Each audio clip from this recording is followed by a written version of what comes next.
your horror movie podcast.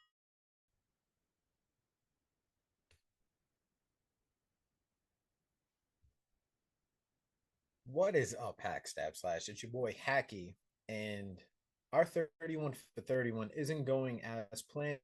I could blame that on a couple of vacations. Uh, uh, just just horrible timing on both me and Justin's part. But what we're gonna do is some solo episodes, and we're gonna change the format a little bit so we can really hit you hard today, which is Halloween. And for my first one, I'm gonna do Halloween 2007. And this is Rob Zombie's Halloween. It's very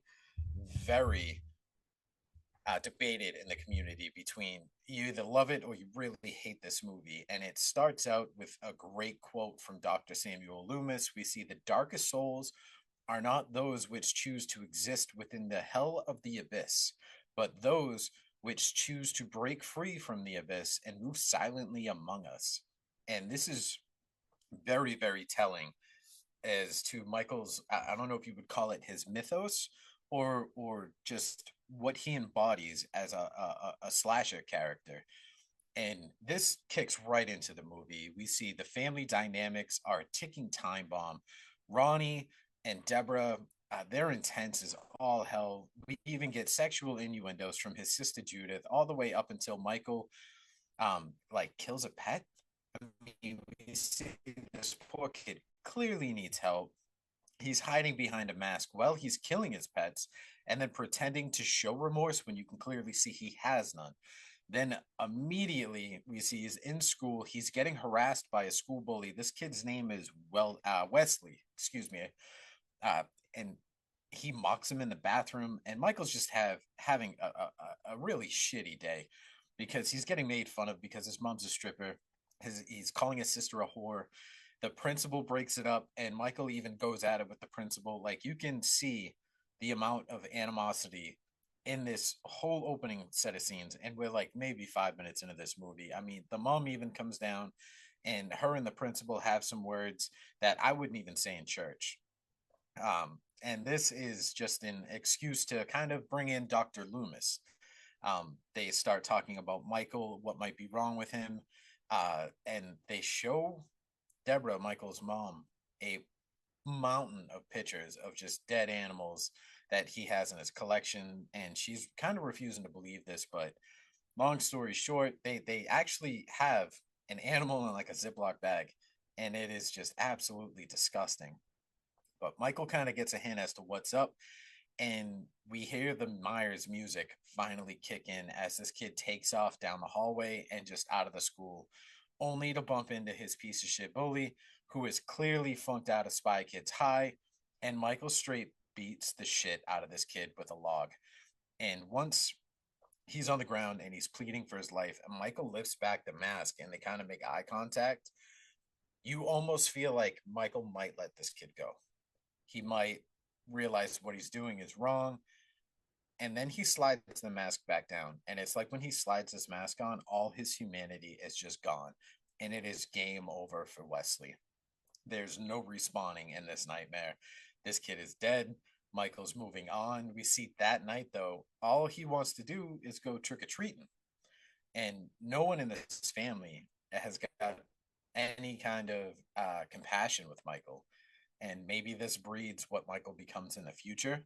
But no one wants to take him trick or treating. No one wants to let him be a kid. The mom has to work. Ronnie's too busy mocking him and making fun of him and throwing food at him. And Judith's too worried about her boyfriend coming over. And Michael just kind of winds up going out solo. You almost feel bad for him. Zombie has a way of making you feel for Michael as a child. Even though he's just brutally murdered someone and he's been killing animals this whole time, the way he uses the score, the sounds, like the music, the shots, the dialogue, it all makes you feel a little sad for Michael up to this point. And I think that kind of goes right out the window because when Michael comes home after trick or treating, bro, he tapes up. I think this is his stepdad or his mom's boyfriend. This dude Ronnie, he tapes his ass up to the chair and just fucking just lays waste to this dude. I mean, Ronnie clearly can't feel anything because he's so drunk. He wakes up in a panic, and you can hear this man breathing, but he can't say anything because he is like head to toe duct tape to this goddamn lazy boy. And Michael just slices his throat and gives him that good old double chin smile and immediately moves on to the boyfriend who's next. This poor kid was just trying to get laid, and his biggest mistake was bringing this mask. Brings Michael's mask. That's where this mask comes from, and this storyline is from the boyfriend. And he interferes with Judith taking Michael out trick or treat, and so I think this is why Michael is targeting the boyfriend. It's not like having no sex is kind of a rule in the surviving horror movies, but we're past that point. So a little post-coitus snack is what eventually gets this kid killed in the kitchen, and Judith is now next on the chopping block. And this is where we start to see Michael really enjoy this like cat and mouse kind of game, because he does just enough damage to Judith before letting her kind of struggle walk into the hallway and try to call for help. And then Michael just unleashes a fit of rage on her. And then when he's done, and we're still getting these like just I don't know how to really put it, like inhumane actions against his older sister, he then almost immediately reverts to being a child and a loving brother, because he like lifts this mask, he grabs Judith, and he like borderline smiles before going to sit out front. And then when Deborah does get home from work, she sees him covered in blood sitting outside with he calls her baby boo, sitting outside with baby boo. And Deborah is just utterly confused. She thinks maybe Ronnie did something, or she really doesn't know what's going on, and she's trying to figure it out. So when she goes inside, she sees everything that Michael's done. And this transitions into the scenes of her screaming, and we see Michael in the back seat of the cruiser just kind of looking lost and staring off into like the distance or into the camera. And this particular shot in this movie might be my favorite, because it shows Michael the last time I feel like he is Michael the kid, and right before he goes into this cruiser, and then while he's in this, I'm gonna leave this alone because I'm getting lost in my words right now. But I do love this shot of him in the back of the cruiser before we start seeing the meetings with Dr. Loomis, and we start seeing Michael and his mom. And Michael wants things to really be normal again, and he doesn't really remember anything, or he's claiming not to remember what had happened, and how he just wants to go home and he just wants to be a family again. But over time, he starts to really become unkempt, and he slowly stops talking, and he creates more and more masks, and he's starting to hide behind these masks. And I think the final shred of humanity in Michael is gone when Deborah can't take this anymore, and she actually ends her life, which is a very sad moment in the movie. Not so much for Michael, but to see a mom go through that, to lose all of her children, to lose the, I mean, unfortunately, Ronnie is a piece of shit, but clearly the man that she was with, to such violent circumstances. I think the final straw on top of all that shit is when Deborah is heading out to the car after giving Michael a picture of him and baby boo, and this nurse comes in and she's just straight talking shit to Michael. She's like, "You're ugly, you're hideous, like you're heinous, like only I don't even know how a mother could love you." She's just bullshitting him and saying like how beautiful the baby is and how they can't be related because he's disgusting and she's perfect. And this dude just snaps and just straight takes her out.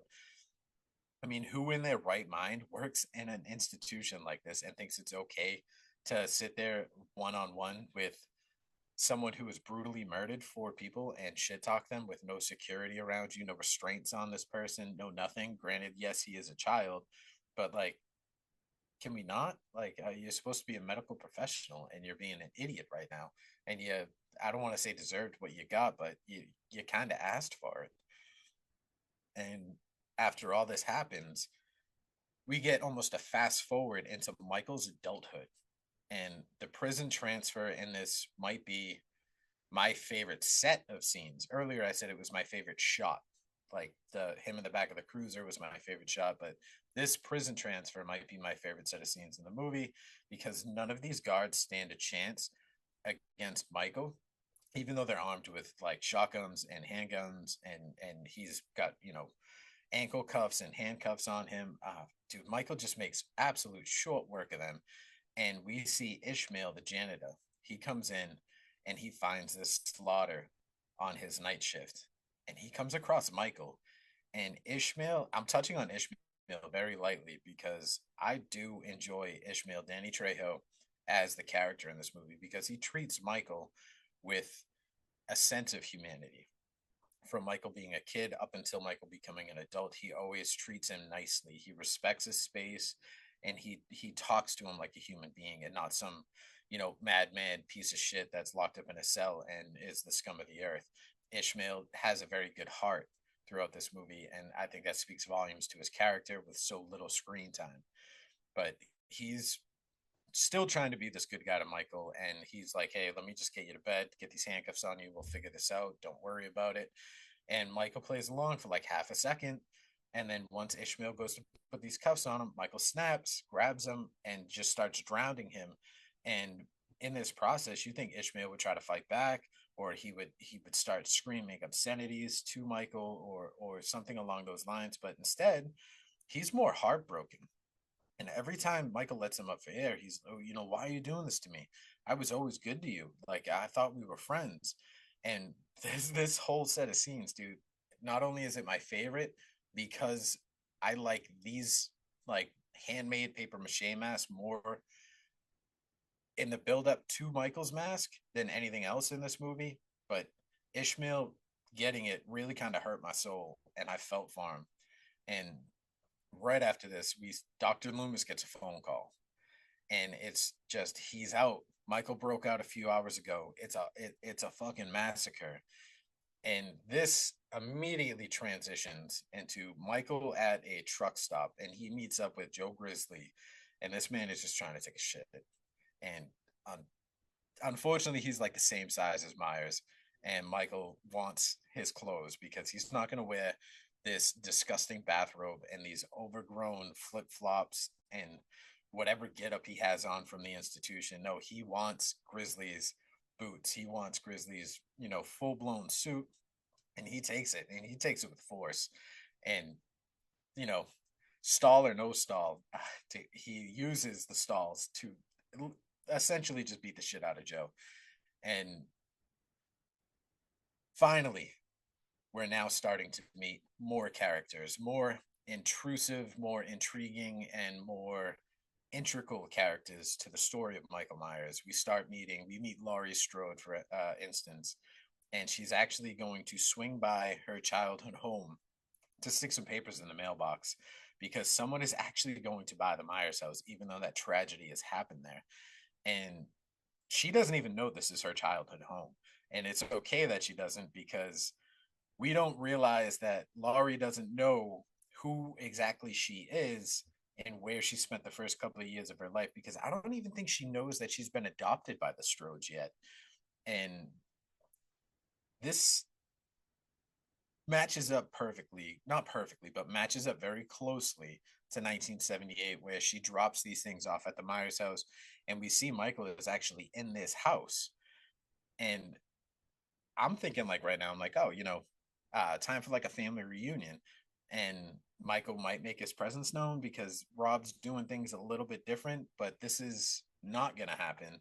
And instead, we get to see Michael ripping up the floorboards in this house to retrieve his mask.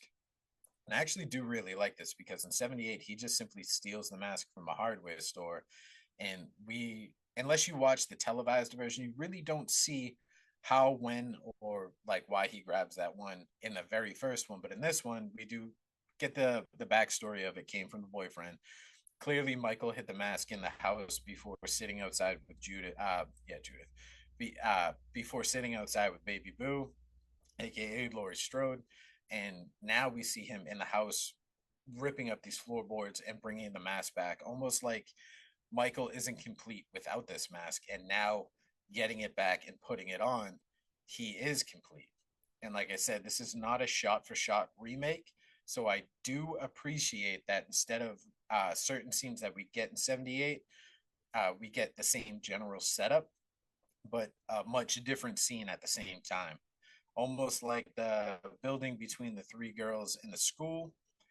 They're setting up for like a night of fun, their boy toys, and how they're going to manage the babysitting duties, and who's going to do what and where is it going to happen, and all this while Laurie just keeps noticing Michael across the street in the distance, looking up to her, or like their walk home from school where Michael sees them from across the street instead of behind the bush.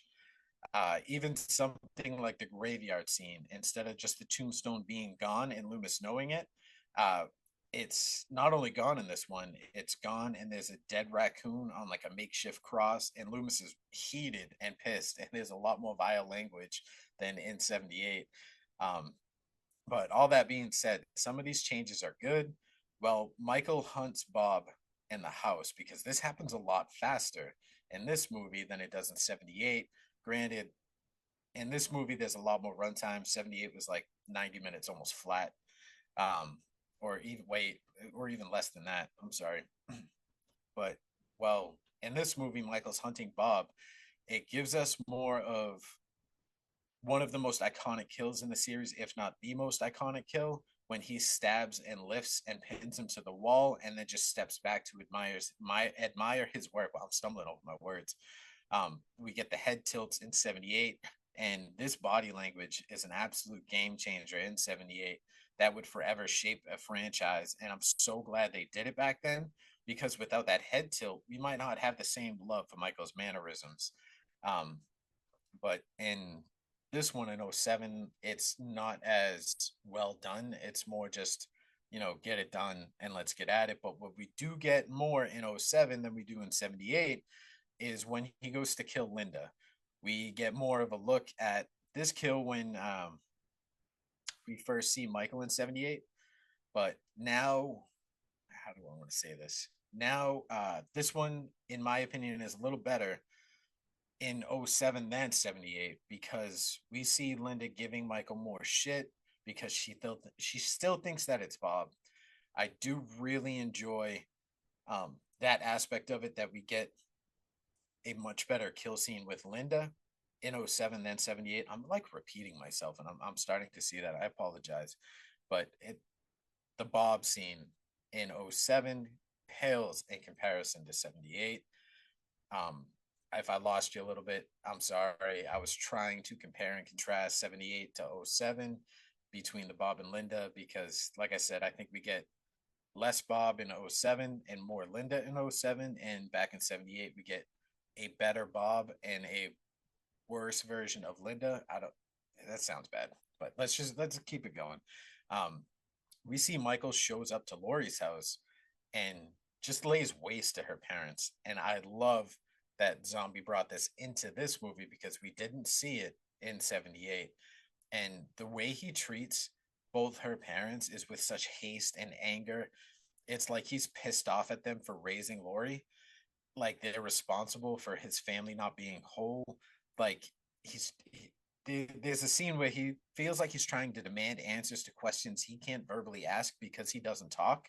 I mean, come on, Michael, you got to do way more than just grabbing a picture and like pushing it in her face.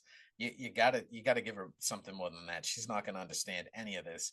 But I do appreciate the effort in trying to communicate. If anyone from Smith's Grove is actually listening, maybe we can start teaching ASL for more of our nonverbal, patients at the hospital. That could be a thing. Talk with your hands. Clearly, Michael, makes actions and has no time for words. So that's just a thought. But watching Michael study and learn from his surroundings shows how patient this man really is. I mean, at any point, this guy could have just laid waste to Annie. He could have just taken out Lindsay. Uh, Instead, we see he's like gathering information, like he's going to be making calculated, cold blooded decisions throughout this night. I mean, not even Loomis trying to run around like a madman buying guns and telling the sheriff that all this stuff's going to happen is going to slow down Michael's night of terror, because it feels like Michael is almost like a computer and he's absorbing all this data around him, and he's just going to map out what he's going to do, how he's going to do it, and how no one is going to stop him. And it's just it's like an open world map, and he's got a storyline that he's writing. But we see now Michael is in the same house with Annie and Paul, and he makes no short it like he wastes no time taking out Paul. But his fight with Annie couldn't be any more of a top tier set of scenes in this movie and a lot of Halloween movies, because Danielle Harris absolutely slays her role as Annie. And when she sprints to the front door only to be yanked back into the house, it's almost like you can feel the current world of chaos around her gets put on mute the second that door slams shut. Because it's not like when the door slams shut, we immediately go into the house and the intensity continues. It's we see a broad view of the house, and when Annie gets pulled back in and that door gets slammed shut, everything goes quiet, and it's like nothing's happening. It's like this is now back to being this quiet suburban community where nothing bad can happen. But behind closed doors, there is murder, mayhem, and just absolute terror. And when we see Laurie is bringing Lindsay back home to her house where Annie and Paul are, and she opens this door only to find Paul hanging with a pumpkin on his head and Annie on the floor practically bleeding out. Laurie, in a panic, sends Lindsay back to Tommy's house. She says, call for help. And while she does this, Laurie does the same thing inside the house. And we see Michael is actually, and he's using Annie as the fucking bait. Ah, dude, I want to say I told you that Michael learns and adapts to his surroundings, but it's like he's enjoying this game and he's a master of his craft and he's just simply having fun.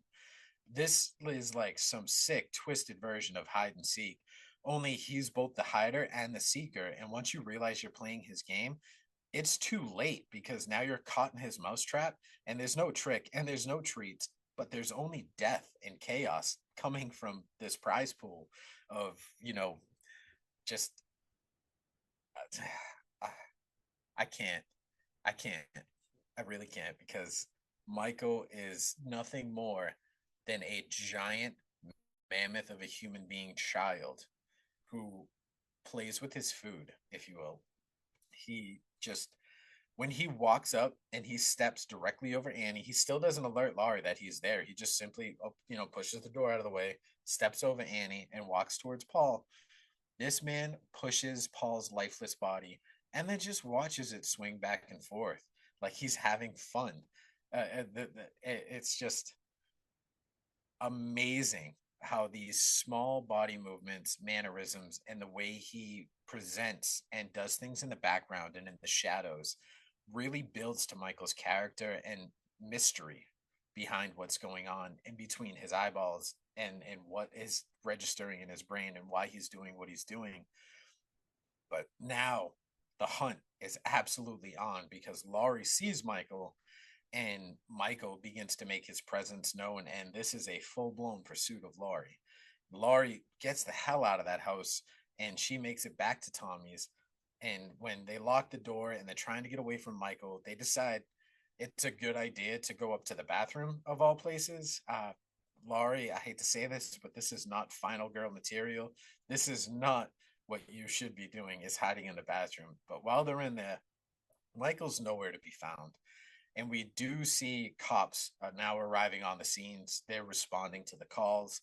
Um, when Laurie gets up and she hears the cop on the other side of the door begging for her to unlock it so they can come out and come to safety, the second she unlocks it and you hear the click, Michael pops up and he just takes his cop out like nothing and then bursts right through this glass door, only to be shot in the back by a cop in the distance. And when I tell you these bullets are doing nothing to slow him down, they do absolutely nothing, because not only does Michael kill the first cop and then the second cop, but at some point, Laurie gets knocked out. And the very next set of scenes is we see Michael walking away with Laurie in his arms, taking her home. And there is so much to digest in this next set of scenes. Michael has Laurie in his basement. Linda is there as well. We see Deborah's tombstone to compare and contrast against 78 to '07. Linda is laying with Deborah's tombstone or Judith's tombstone or whoever's tombstone. See, I'm getting confused again. She's laying there with Deborah's tombstone. And when we see 78, we see Annie laying with Judith's tombstone. And there is a lot of crossover, but small differences. And we see Laurie wake up now and she sees all of this and she is in pure panic right now. And Michael is like, he's been waiting for her to wake up because the second she wakes up, he comes into the room. And instead of killing her to add to his body count, this dude drops the knife and then drops to his knees, almost asking for like forgiveness or acceptance with Lori because he knows this is his little sister. She doesn't know that this is her big brother, but it's like he wants to reunite as brother and sister and hopefully restart a family and maybe change. I guess I don't know. Maybe Michael wants to become a good guy. Maybe he's done with the killing. He just wants to get back to some normalcy because he pulls out a picture and it's the picture of him and Lori from when they were kids, back when Michael looked healthy, back when Michael looked happy, innocent, still full of life. But Laurie has no idea who this is. She doesn't even know she's looking at a picture of her and him as a baby. And Michael just he's like putty in her arms, and Laurie plays him and crawls towards him and starts saying like, I can help you, this, that, and the other thing. And she eventually grabs his knife and stabs him in the neck. And as he takes this and falls down, it's it it's like Michael realizes that Laurie is not going to be this sweet innocent little sister, and he is ready to finish what he started all those years ago. Because like I said, after she stabs him, Michael like leaves himself very vulnerable in the situation and maskless. We don't see his face, we just see like the hair covering it. But the second this all takes place and he puts this mask back on, it's like the Michael killing machine is in full effect, and the family reunion is now just gone out the window. And we see the sheer power of Michael on full display as he's just pursuing Laurie through this house, demolishing everything in his wake. I mean, if we're being honest, this is really going to take the resale value on this house, and Michael should really smarten up if he wants to make any kind of ROI on this. But the pool in the backyard, might overlook some certain things because who doesn't want an in-ground pool to go with their house? I mean, I know I want a pool, but Loomis now shows up and he shoots Michael 3 times in the back and saves Laurie, whereas in '78 he shot him 6 times.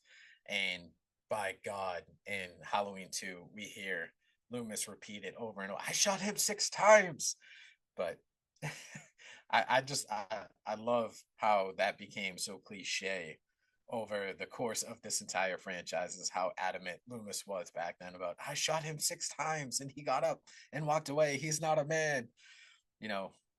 But after Loomis does shoot him, and he clearly doesn't understand the rules of horror because he doesn't double tap Michael on his way back.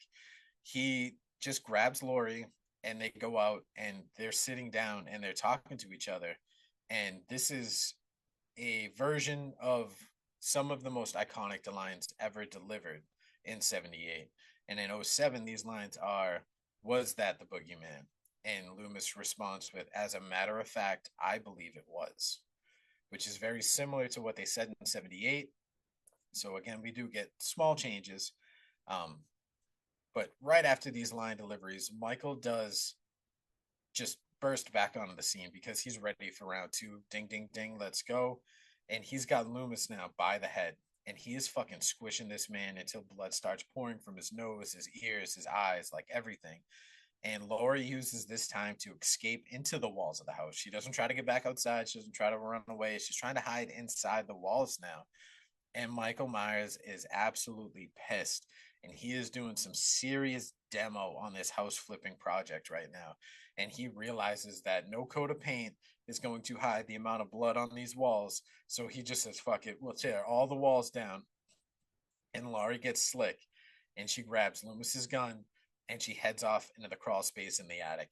And Michael ain't about to go up there because this man is 6'8", like easily 280, and just built like a brick shit house. So he starts demolishing these ceilings with the 2x4, and he's trying to get Laurie, and it kind of works, but it kind of doesn't work because Laurie rolls off to the side and eventually falls through the ceiling and lands in a bedroom.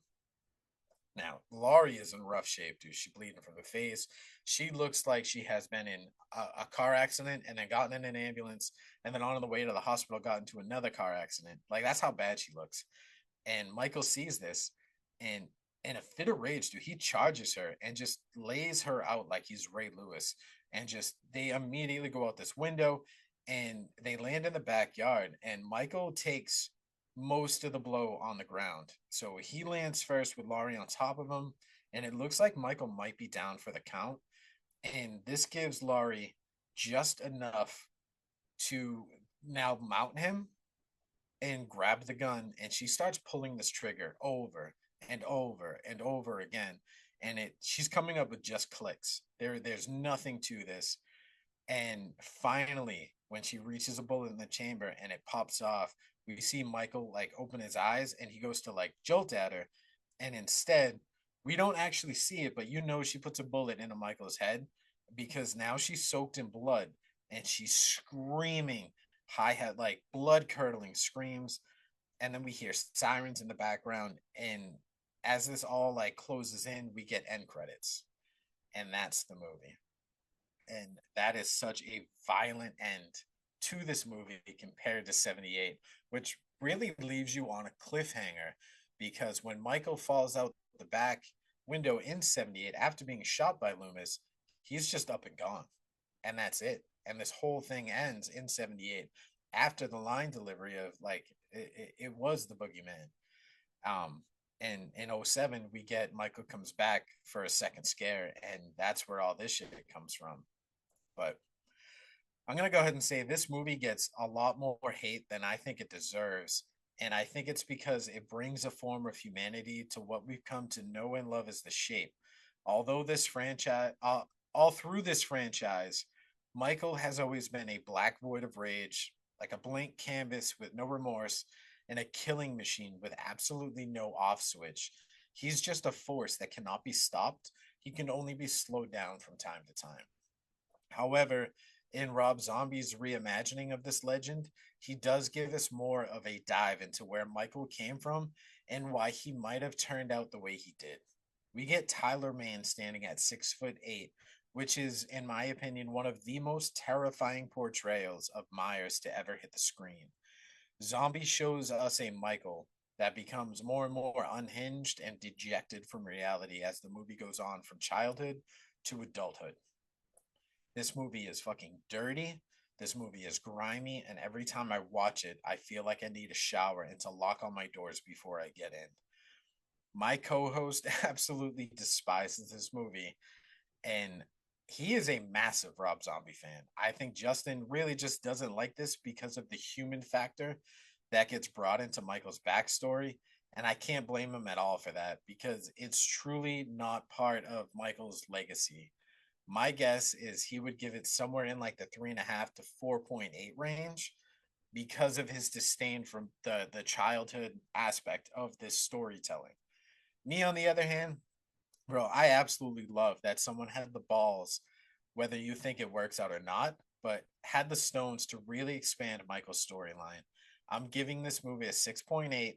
This is not my favorite in the franchise, but God, do I love watching this from time to time. It's a long watch, but I love watching this, especially the first half. We get to see him as a kid descending into madness. To anyone that hates this because of that, I say if maybe Rob had chosen to go with Jason and give us some type of backstory on the silver screen instead of Michael, we would be praising his genius because Jason really does have that shitty childhood background already baked into his backstory, and it's part of his lore and it's part of why he does what he does. instead of choosing Michael with this storyline, I think Jason would have fit a little better. Um, but all that being said, this is simply the best franchise to watch during the Halloween season. And if you're into horror and you're into slashers, this is still my favorite franchise of all time. Um, so go watch this because it's perfect. It is not perfect in the sense of like it's a perfect movie, but it is right now the perfect time to watch these style movies. Let me dive into some fun facts real fast. We get this is a 6.1 on IMDb.